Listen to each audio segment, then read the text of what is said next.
శ్రీ గురుభ్యో నమః.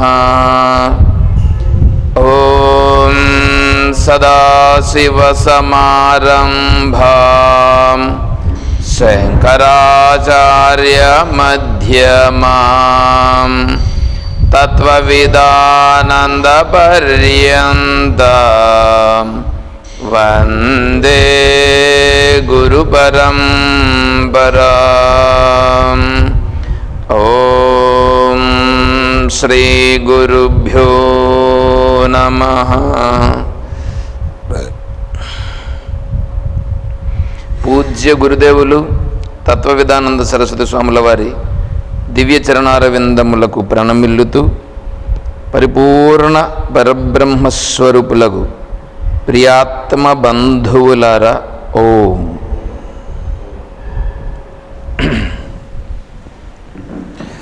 స్తోత్రమంజరి బ్రహ్మజ్ఞానావళి మాల 9వ శ్లోకం.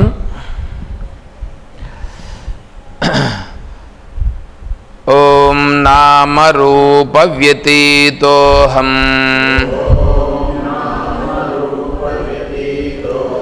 చిదాకారోహమచ్యుతః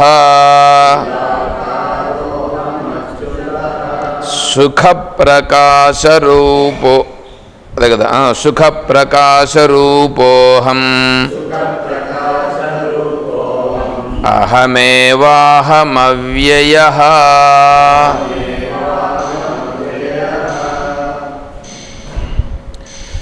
అంటే నామరూప వ్యతీతోహం.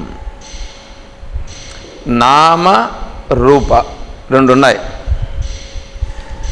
నామము రూపము రెండింటికంటే వ్యతీతోహం, దానికంటే అతీతమైన వాడును.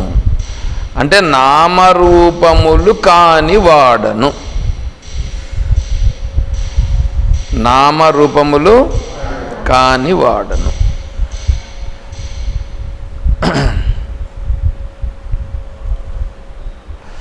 వాచారంభణం వికారో నామధేయం మృత్తికేత్యేవ సత్యం.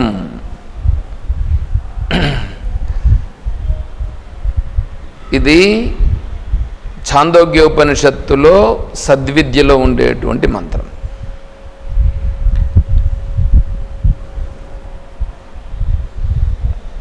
వాచారంభణం వికారో నామధేయం మృత్తికేత్యేవ సత్యం.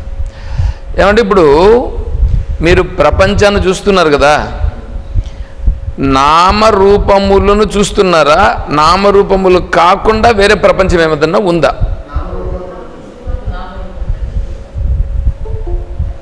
నామరూపములు ఏది ఉందో అదే ప్రపంచం. అవునా? నామరూప మీరు ఏదన్నా తీసుకోండి, ప్రతి ఒక్కటి దానికి రూపం ఉంటుంది, నామం ఉంటుంది. అంటే రూపము నామము, ఈ రూపము నామము అనేటువంటిదే ప్రపంచం. ఓం. స్వర్గము ఏమండి? స్వర్గం అనేది నామం. తర్వాత స్వర్గ ప్రపంచం అనేది రూపం. తర్వాత ఇప్పుడు మీరు చూసుకోండి, ఇప్పుడు ఇది కుప్పం. కుప్పం నామం. ఇదంతా దీనికి మీరు పెట్టిన పేరు కుప్పం. అంతేనా?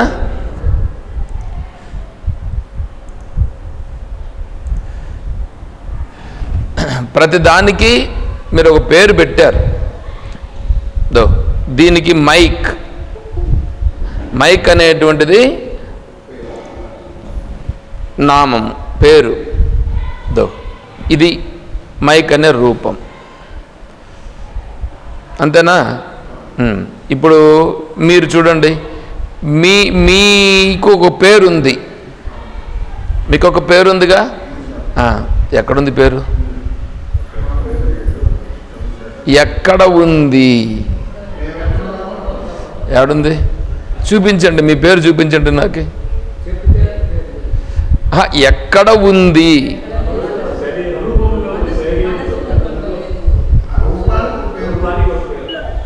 రూపానికి పేరు పెట్టుకున్నారు. పెట్టుడు పేరు. పెట్టుడు పేరా లేదా దాంతో పాటుగా? పెట్టుడు పేరు అంటే అది సత్యమనా?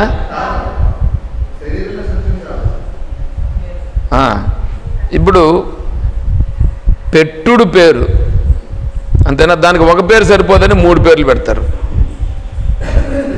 నామకరణం చేసేటప్పుడు 3 పేర్లు పెడతారు. సరే, ఇప్పుడేమంటున్నామంటే పేర్లు ఉన్నాయి కదా, ఇవి పెట్టుడు పేర్లు. దేనికి తీసుకున్నా మీరు పెట్టుడు పేరు. సరే, రూపం ఏమైనా సత్యమా? ఏమంటే పేరు రూపము. ఇప్పుడు పేరు రూపము 2 ఉన్నాయి చూడండి. ఆ పేరు రూపము 2 ఉన్నాయి. అవి 2 ఎక్కడున్నాయి?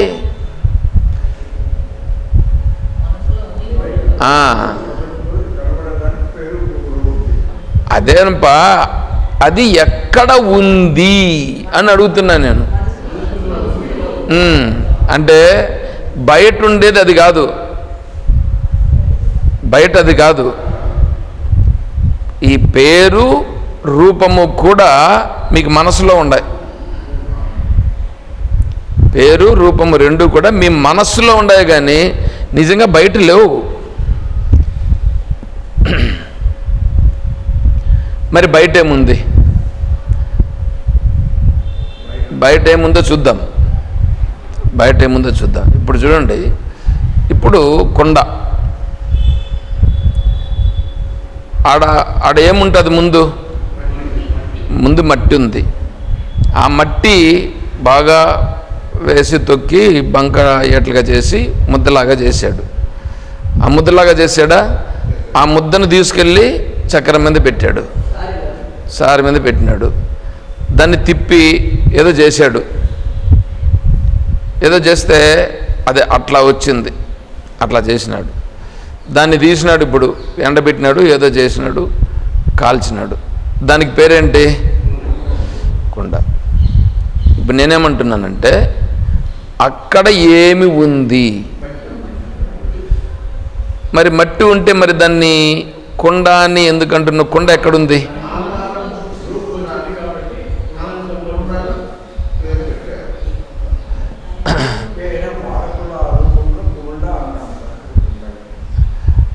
అంటే నిజంగా ఆడ ఉండేది ఆకారం అనేటువంటిది అది చెప్పిందా ఏమన్నా? నాకు ఈ ఆకారం కావాలని అది చెప్పిందా? చెప్పలేదు. సరే, దాన్ని ఇలా చేసావు. ఇప్పుడు ఇలా చేసిన తర్వాత దానికి ఇప్పుడు ఇలా అయినప్పుడు మీరు దాన్ని ఏమన్నారు? కుండ అన్నారు. కుండ అనేటువంటిది ఇప్పుడు ఎక్కడ ఉంది అని అంటే చూడండి, ఇప్పుడు మట్టి ఉందా? దాన్ని వాడు ఇట్లా అంటూ వస్తాడు. ఇట్లా అంటూ వస్తే ఇప్పుడు ఫస్ట్ ఏం తయారు చేస్తాడో మనకు తెలుసా? తన మనసులో ఏదో ఉంటుంది, దాన్ని బట్టి అట్లా అంటాడు. అది ఏర్పాటు అది అవుతా ఉంది ఇప్పుడు. సో అంటే ఇప్పుడు ఏంటి? అతని మనస్సులో ఏది ఉందో బయట ఆ రూపాన్ని సంతరించుకున్నది. అంటే ఇప్పుడు అతని మనస్సులో ఉందా, బయట ఉందా? అది అతని మనస్సులో ఉంది. అతని మనస్సులో జ్ఞానము, ఇచ్ఛా, ప్రయత్నము 3 ఉన్నాయి. ఇప్పుడు జ్ఞానం ఏంటి? దీన్ని ఏదో చేయాలని అనుకున్నాడు. ఏదో ఒక ఆకారంగా చేయాలని అతను అనుకున్నాడు. అవునా? అట్లా చెయ్యాలని అనుకోవడం అనేటువంటిది ఇచ్ఛ. ఎట్లా చేయాలనేటువంటిది జ్ఞానం. ఇప్పుడు దాన్ని చేస్తూ ఉండటం అనేది కృతి. చేశాడు అంటే ఆడ ఉండే మట్టిగానే ఉంది, కానీ మట్టి ఏమైనా వేరే ఆకారాన్ని పొందిందా? మట్టి వేరేగా ఏం పొందలేదు. పోనీ వీడు అట్లా అన్నాడు అంతే, కానీ వీడేమన్నా వేరేమన్నా మట్టి కాకుండా వేరే ఏమన్నా తెచ్చాడా? మట్టి కాకుండా వేరే ఏమి రాలేదు. ఇప్పుడు దాన్ని అలా అంటూ ఉన్నప్పుడు మనం చూస్తూ ఉన్నాం, అది ఏమి తయారవుతుందో మనకు తెలియదు. ఇప్పుడు అది కొద్దిగా అట్లా వచ్చే లోపల మనం ఏమంటాం, ఇప్పుడు షేప్ అలా వస్తూ ఉంది అని అనుకుంటే దానికి కొండ అని అన్నాం. ఇప్పుడు కొండ అనేది ఎక్కడి నుంచి వచ్చింది? నోట్లో నుంచి వచ్చింది. నీ మనస్సులో ఆల్రెడీ దానికి సంబంధించి ఉంది. ఆ రూపాన్ని చూచి నువ్వు ఇది కొండ అని పెట్టావు. ఇప్పుడు ఎప్పుడు కూడా ఆడుండే రూపము నేను పలానా రూపమని కానీ నేను పలానా అని కానీ ఏ రోజు చెప్పలేదు. ఇప్పుడు అలా చేసిందిగా ఇతని మనస్సు చేసిందే. ఆ మనస్సు అనేటువంటిది వ్యక్తి.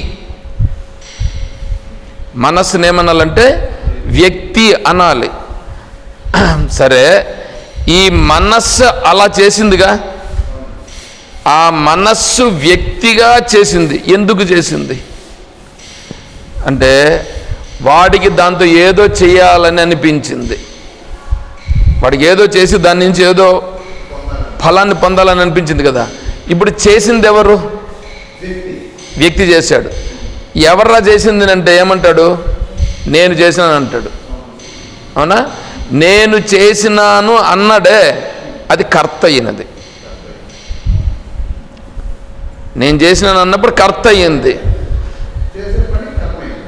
చేసే పని కర్మైంది. తర్వాత దీనిని వేరే వాళ్ళకు అమ్మగా వచ్చింది, ఫలమైంది భోక్త.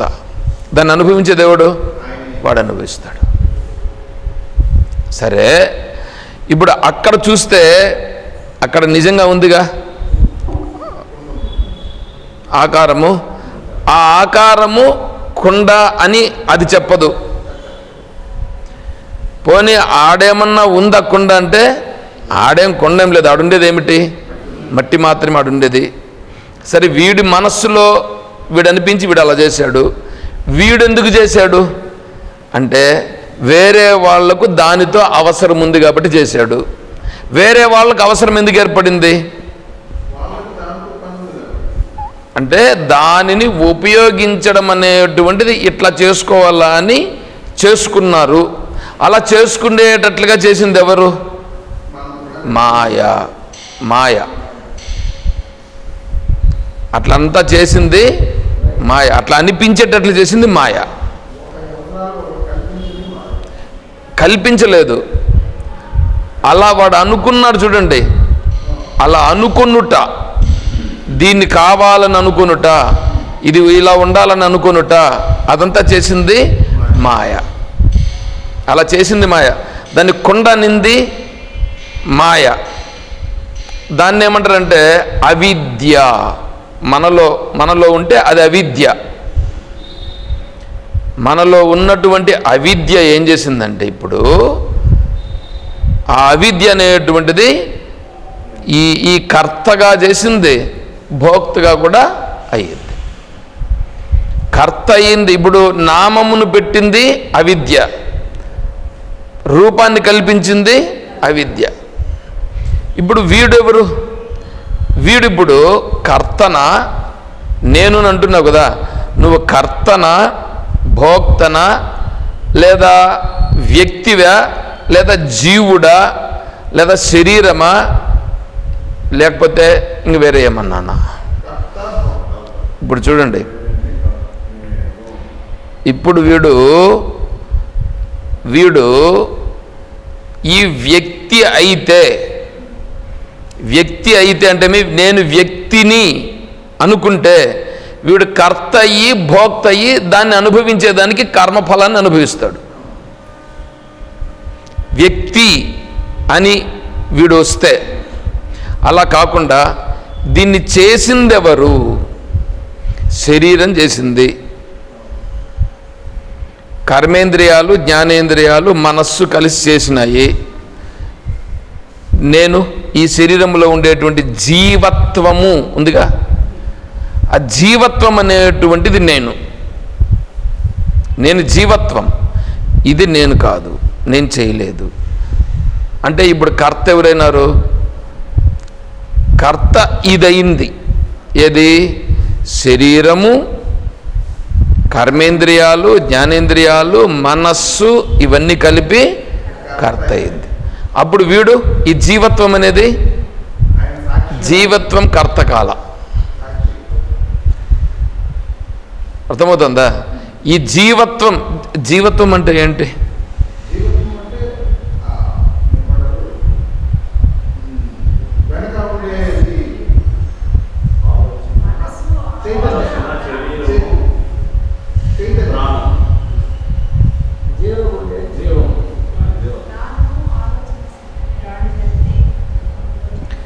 ఆలోచన శక్తి మనస్సుది. ప్రాణం అంటే క్రియాశక్తి, కర్మ చేసింది ప్రాణము.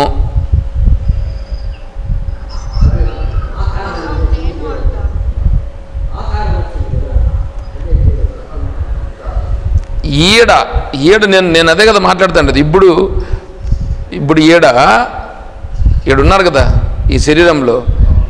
జీవము అంటే ఏంటంటే,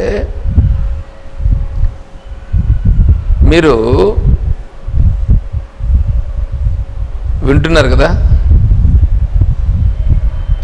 నేను ఇప్పుడేం చెప్పలేదు కదా, ఆ సైలెంట్గా ఉంది చూడండి. అప్పుడు మీరేం చేస్తున్నారు? యాక్టివ్గా ఉన్నారంతే. యాక్టివ్గా ఉన్నారు, కానీ ఏదన్నా వస్తే గ్రహిస్తారు, రాకపోతే అలా ఉన్నప్పుడు మీరు యాక్టివ్గా ఉన్నారా లేదా? యాక్టివ్గా ఉన్నారు. ఆ యాక్టివ్గా ఉందే అది మనస్సు అని భ్రమపడుతారు. అది మనస్సు కాదు.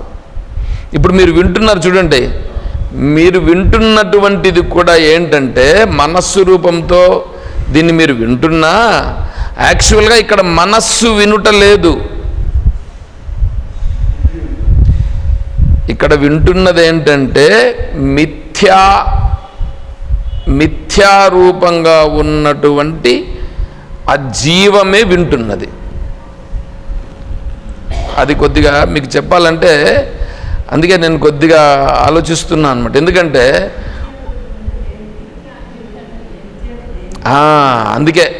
అందుకే నేను దాని గురించి ఆ ప్రశ్న మీకు వస్తుంది కాబట్టి, దానికి మీరేంటంటే, మీరు శరీరముతో ఉన్నారు కదా. ఇప్పుడు శరీరములో అంతా తెలుస్తూ ఉందా లేదా? తెలివి రూపంగా తెలుస్తూ ఉందిగా. ఆ తెలివి రూపముగా ఏది తెలుస్తున్నదో అది మనస్సు కాదు.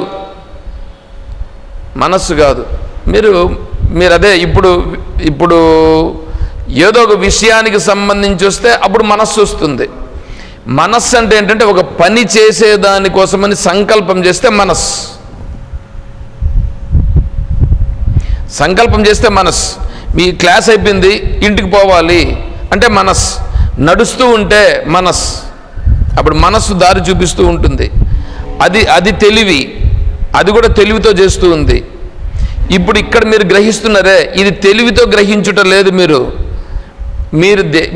మీరు గ్రహించి దేన్ని గ్రహిస్తున్నారు? ఒకవేళ తెలివితో గ్రహిస్తున్నారని అనుకో, దేనిని గ్రహిస్తున్నారు మీరు ఇక్కడ? మీలో ఉండేటువంటి తెలివిని గ్రహిస్తున్నారా, లేకుంటే తెలుసుకునే సామర్థ్యమును గ్రహిస్తున్నారా? ఆ తెలుసుకునే సామర్థ్యం ఉంది చూడండి. ఆ తెలుసుకునే సామర్థ్యానికి ఇప్పుడు పోతున్నారు. మీరు వింటూ తెలుసుకునే సామర్థ్యం లేక కదా పోతున్నారు. మీరు వింటూ ఇది మనస్సు కాదు, ఇది కర్మ చేసింది ప్రాణము, అంటే ప్రాణము కర్మేంద్రియాలు కలిసి కర్మ చేసినాయి, మనస్సు జ్ఞానేంద్రియాలు కలిసి దానిని గురించి ఎట్లా చేయాలనేటువంటి నిర్మాణం చేసినాయి. ఇదంతా చెప్తున్నామంటే మీరు ఆ తెలివి దగ్గరకు పోతున్నారు. మీరు ఏదేది చేస్తున్నది, ప్రాణంతో కలిసి చేస్తుందా అని మీరు ఆలోచిస్తున్నారు లేదా? ఆలోచిస్తూ ఇది కర్మ చేసిందా, ఇది అలాగా ఆకారం వచ్చేటట్లుగా చేసిందా అని మీరు ఇప్పుడు ఫీల్ అయినారా లేదా? ఫీల్ అయ్యి అంటే ఇవి రెండు కాదన్నమాట. ఇవి రెండు కాకుండా ఏది ఉందో, ఏవి రెండు? ప్రాణము మనస్సు కూడా కాకుండా మీలో తెలుసుకునే సామర్థ్యం ఒకటి ఉంది. తెలుసుకునే సామర్థ్యం, అది జీవత్వము అంటాం మనం ఇప్పుడు ఇక్కడ దీన్ని. అంటే జీవత్వం ఉందిగా, జీవత్వముతో తెలియబడుతున్నారు. నేనున్నాను అనేటువంటిది తెలియబడుతుంది చూడండి. అది మీ అంతటా మీకే అనిపిస్తుంది. మీ అంతటా మీకే. మీరు సైలెంట్గా కూర్చోనండి. ఇప్పుడు మనసుతో మీరేం ఆలోచన చేయలేదు. మనస్సుతో ఏమీ ఆలోచన చెయ్యకపోయినప్పుడు మీరున్నారా లేదా? మీరుండారని మీకు తెలుస్తూ ఉందా లేదా? మీరుండారని మీకు తెలుస్తూ ఉండేది మనస్సుకు కాదు, మీ అంతటా మీకే తెలుస్తున్నది. ఆ తెలుస్తున్నదే అది చిత్. ఉన్నాను అనుందే అది సత్. ఉన్నాను అంటున్నది సత్.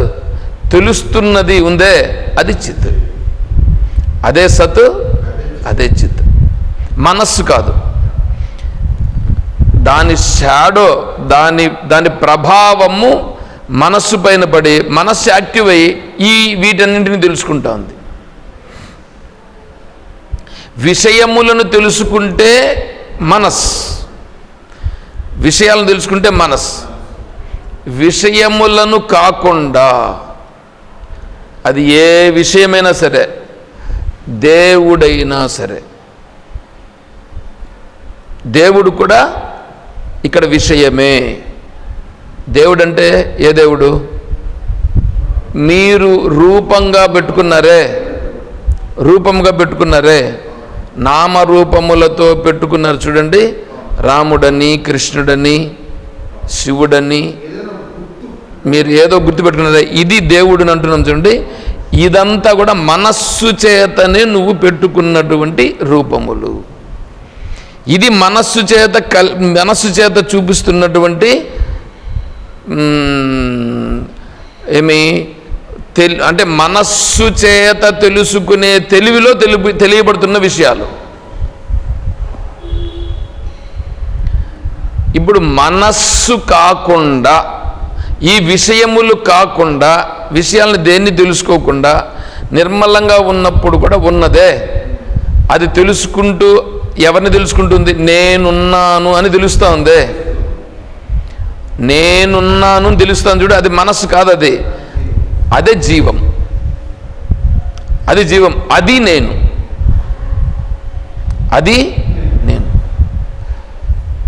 దానికే సత్ అని పేరు.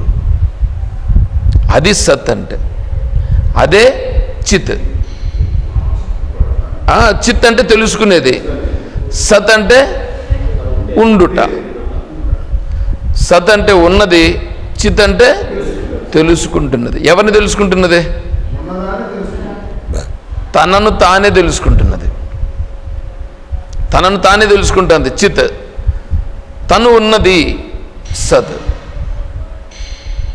నువ్వు ఇలా ఉంటే నువ్వు మోక్షమును పొందినవాడవు. ఇలా ఉండకుండా ఏమవుతుందంటే ఈడ కర్త అయిపోతున్నావు, భోక్త అయిపోతున్నావు. ఈ మధ్యలో చేసినారు చూడు, వీడు ఎవడు? వ్యక్తి అనేటువంటి వాడు ఒకడు వచ్చి, వ్యక్తి అనేవాడు ఎవడో కాదు, దీంట్లో ఉన్నటువంటి అవిద్యారూపముతో వీటినే పట్టుకొని చేసేట్లుగా చేసేసినాడే. దాంట్లో పడిపోయి దీనిని మర్చిపోయాడు. దీన్ని మర్చిపోతే వీడు కర్త అయ్యాడు. దీన్ని మర్చిపోతే కర్త అయ్యాడు. దాన్ని పట్టుకుంటే అకర్త అయినాడు. అకర్త. దీన్ని పట్టుకుంటే కర్త. ఇప్పుడు కర్త అయితే కర్మలు అనుభవించాల. అనేక జన్మలెత్తాల. అదే నేను అకర్తను అని నువ్వు అనుకుంటే కాదు,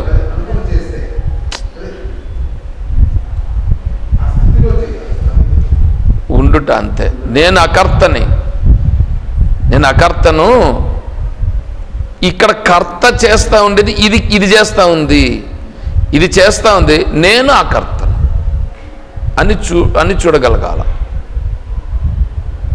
అని చూడగలిగితే వీడేమవుతాడు? ఇప్పుడు వీడు మోక్షమును పొందుతాడు కాదు, మోక్షమును పొందినవాడే.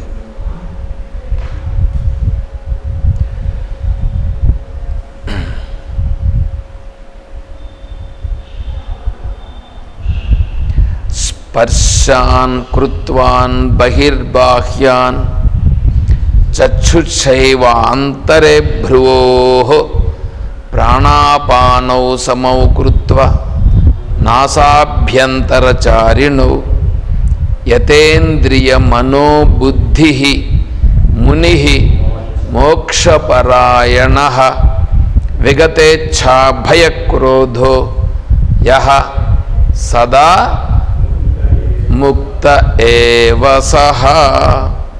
వాడు సదా ముక్త ఏవ సహ. వాడు ముక్తుడు. ఇప్పుడు వాడు ముక్తుడు. ఎవడు ముక్తుడు? ఇటు చెప్తున్నాడు. స్పర్శాన్ కృత్వాన్ బహిః బాహ్యాన్. నామరూపాలు అనేటువంటివి ఏ ఉన్నాయో నామరూపాలను బయటనే పెట్టు.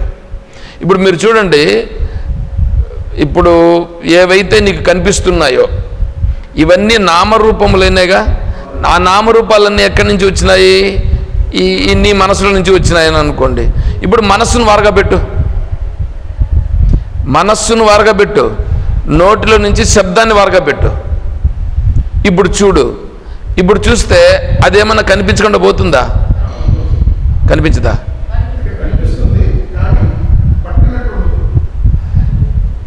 ఏది ఉందో అదే కనిపిస్తుంది. ఏది ఉందో అది కనిపిస్తుంది, కానీ దానికి నామము రూపము లేదు. నామరూపములు లేనిది నీకు కనిపిస్తుంది. అయితే రూపం ఉన్నట్లుగా కనిపిస్తుంది, కానీ ఇప్పుడు నామరూపములు కానిది అది. అంటే ఇప్పుడు ప్రపంచం అనేది ఏమైంది? మొదట్లో ఏమనుకున్నాం? ప్రపంచం అంటే నామరూపములైనది. ఇప్పుడేమైంది? ఇప్పుడు నామరూపాలు కనిపించలే నీకు. మరి ఇంకేంది కనిపిస్తుంది? నామరూపములు కానిది కనిపిస్తూ ఉంది. నామరూపములు కానిది ఈశ్వరుడు.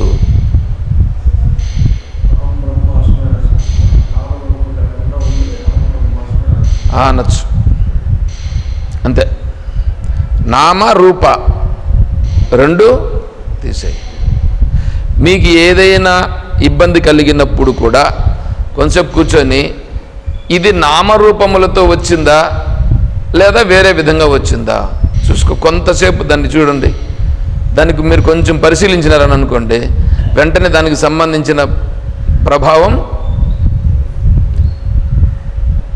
సైడ్ అవుతుంది. నిజంగా గన ఈ నామరూపములను మనం సైడ్లో పెట్టగలిగితే అక్కడున్నదే బ్రహ్మ, అదే మోక్షం అయిపోయింది. ప్రపంచము కూడా ప్రపంచం లేదు. ఇప్పుడు నామరూపాలతో ఉన్నది ప్రపంచం, నామరూపాలతో ఉన్నది జీవుడు. నామరూపాలు తీసేస్తే జీవత్వం. నామరూపాలను పట్టుకుంటే జీవుడైపోయి బద్ధుడైనాడు. నామరూపాలను వారగా పెడితే జీవత్వం. జీవత్వం అనేటువంటిది అదే సత్ చిత్, అదే సత్, అదే చిత్. సత్ చిత్తే బ్రహ్మ. చూడండి ఎట్లా వచ్చేసింది ఇప్పుడు.